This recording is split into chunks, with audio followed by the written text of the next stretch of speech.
the Lord spoken from anybody's mouth are always great. Amen?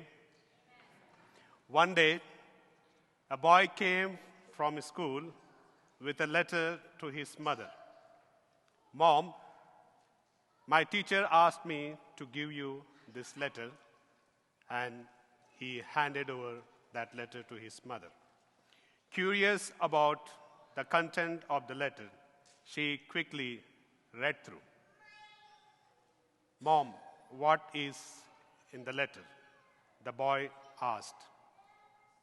She exclaimed, nothing special, my son, and she read it out for him.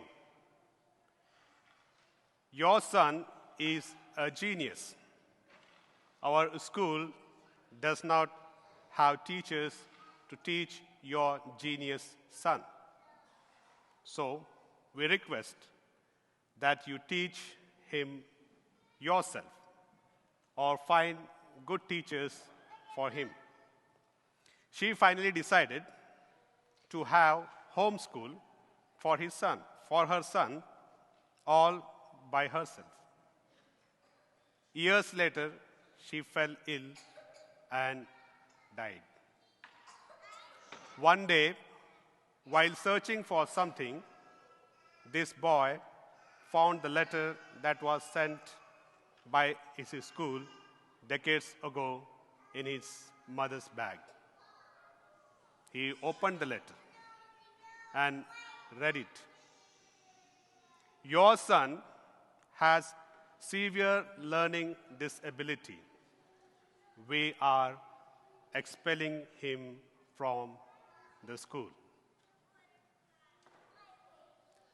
The letter made him very sad. He could not believe it. With tears in his eyes, he took out his diary and wrote, I was a boy of severe learning disability, but my mom made me a genius. Her words made me what I am today. And this boy, who became one of the greatest inventors of all times, who invented electrical bulb, is Thomas Alva Edison. Edison's mom had real purpose in life. The church has the purpose. The homilies we give have purpose. And that is why we have our preaching series called On Purpose, in which we reflect on the theme hospitality. In the first week, we looked at the theological foundation of Theos, or God, as hospitable God. The second week, we reflected upon the purpose of the church that must reflect the heart of God. And it is not about us, but it is about the community. And this week, we will be reflecting on our own personal role in hospitality, being intentional about hospitality by our words and actions. The words we speak, they really matter. Do they? Yeah, it does. Therefore, we must be polite and genuine in what we speak, because the words we speak has a lot of power. Words can either make a person or break the person, and that is the power of words. In the gospel today, we have similar personalities, the Samaritans. They were generally treated as polluted, outcast, and betrayer of Judaism by Jews.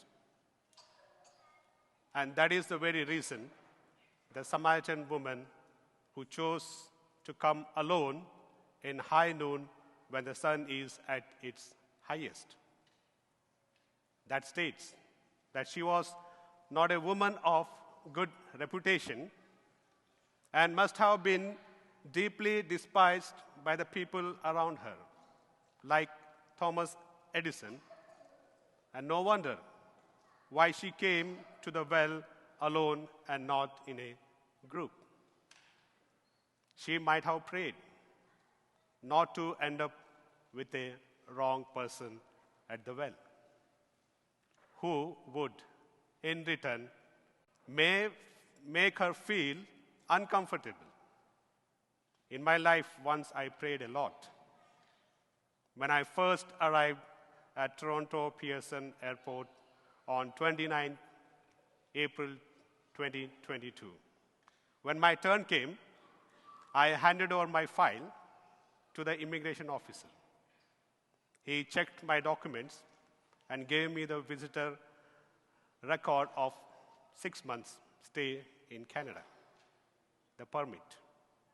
Seeing 6 months permit, I asked him, what is the reason for this?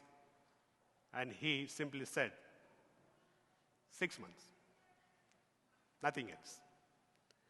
I felt there is no point in arguing, clarifying, or discussing with immigration officers because they have the power to accept or reject the entry to Canada.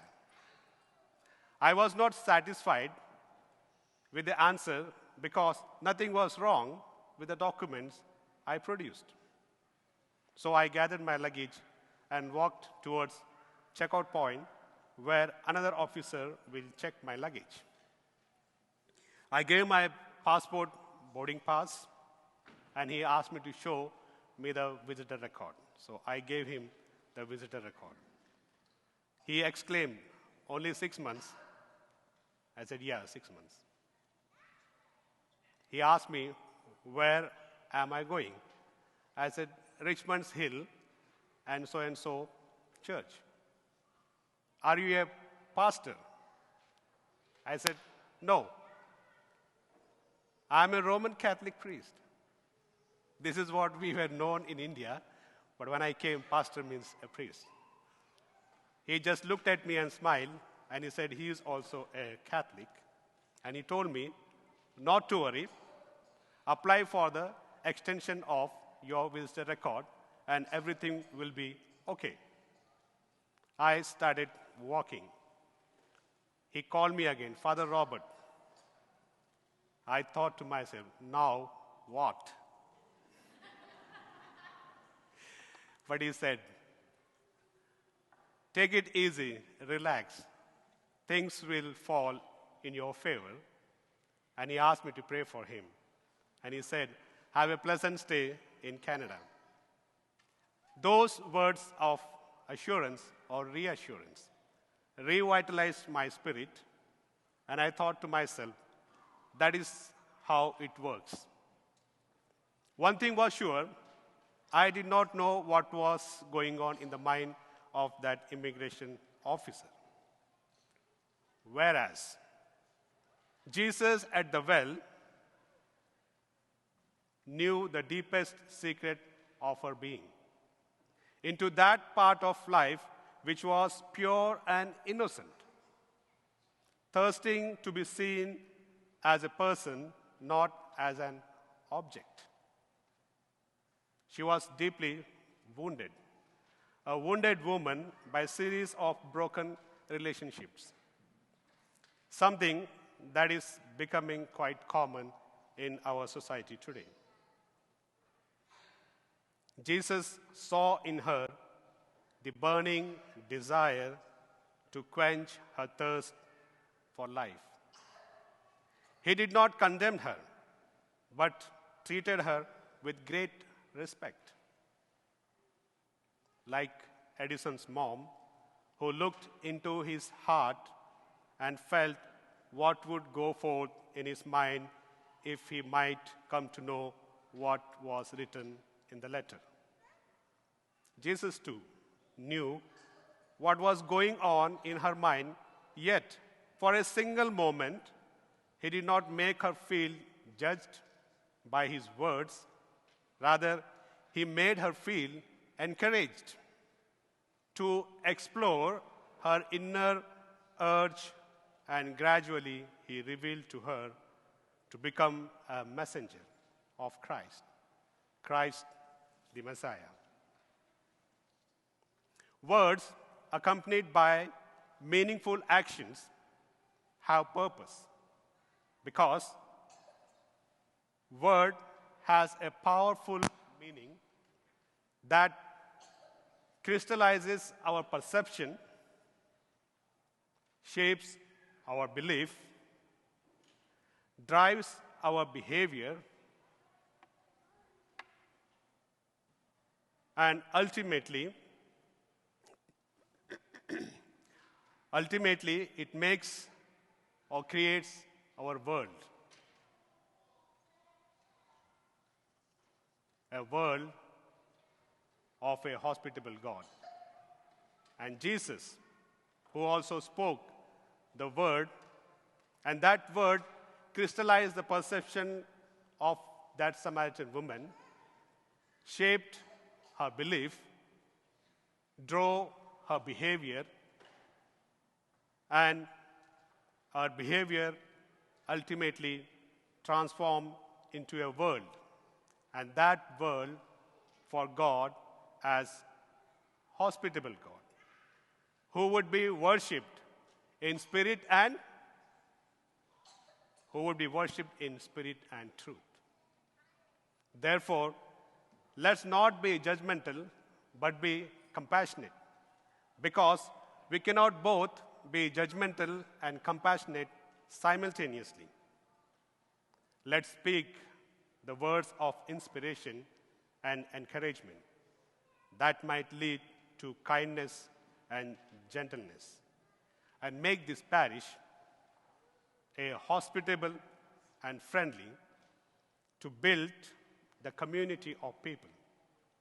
During this season of Lent, I would like to put up a challenge for you to recall into your mind if you have, or if we have spoken words that has made someone or someone's personality damaged by our discouragement, intimidation, or gossip. Make an attempt, if possible. It's a challenge because it's very difficult to go and talk to the person whose personality or whose name has been damaged by our words. Make attempt to do the other way. Deliberately make an attempt to reshape the belief, to create a different world for you and for him or her. Speak to the person and give him the words of acceptance.